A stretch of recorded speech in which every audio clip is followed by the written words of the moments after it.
Gjithashtu, duhet të denoj me forcën më të madhe shpalljen non grata të gazetarit të shquar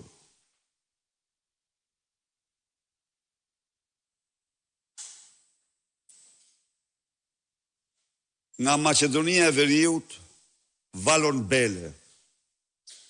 Valon Bele është nga ata luftëtar të lirisë,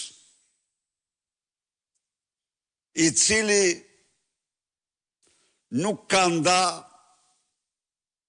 për idealet të lirisë pendën nga pushka.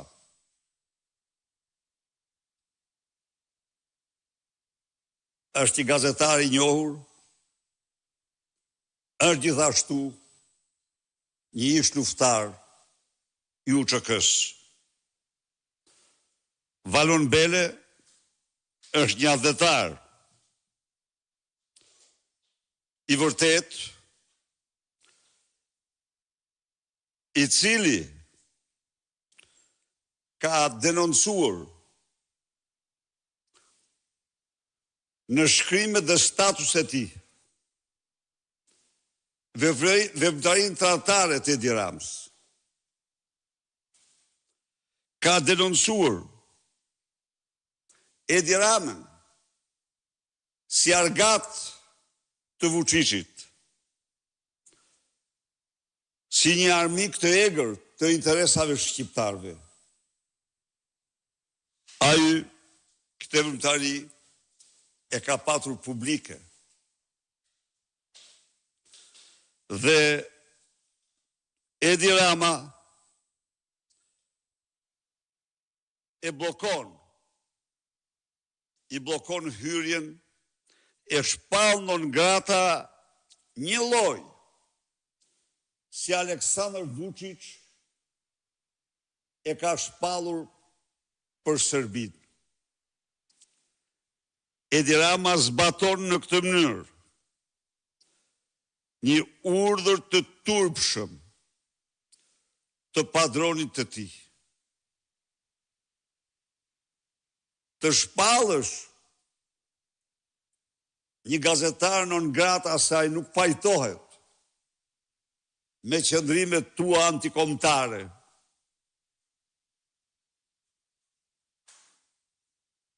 Bën një akt, atentat të rënd kundër fjalës së lirë, kundër lirisë mendimit dhe shprehjes së tij. Është në turpin e organizatave shqiptare të mbrojtjes së gazetarëve që nuk kanë ende asnjë prononcim.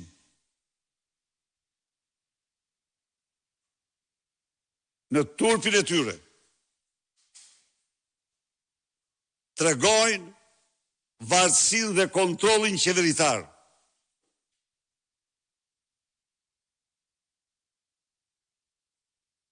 Ai është një gazetar shqiptar nga Maqedonia e Veriut, por dhe Maqedonas po t'ishte, i Komësisë Maqedonase, dhe i çdo komësie po t'ishte.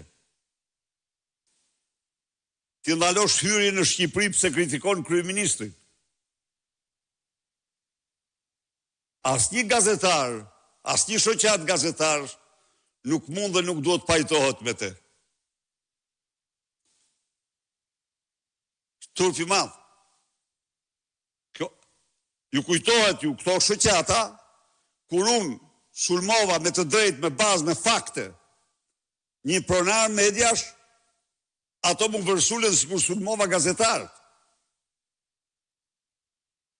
Ku janë tani? Pse së ndjehen? U bëj thirrje e organizatave ndërkombëtare të gazetarëve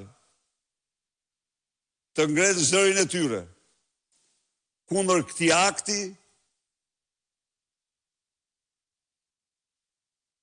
antidemokratik të dënueshëm të krejt të narkoshtetit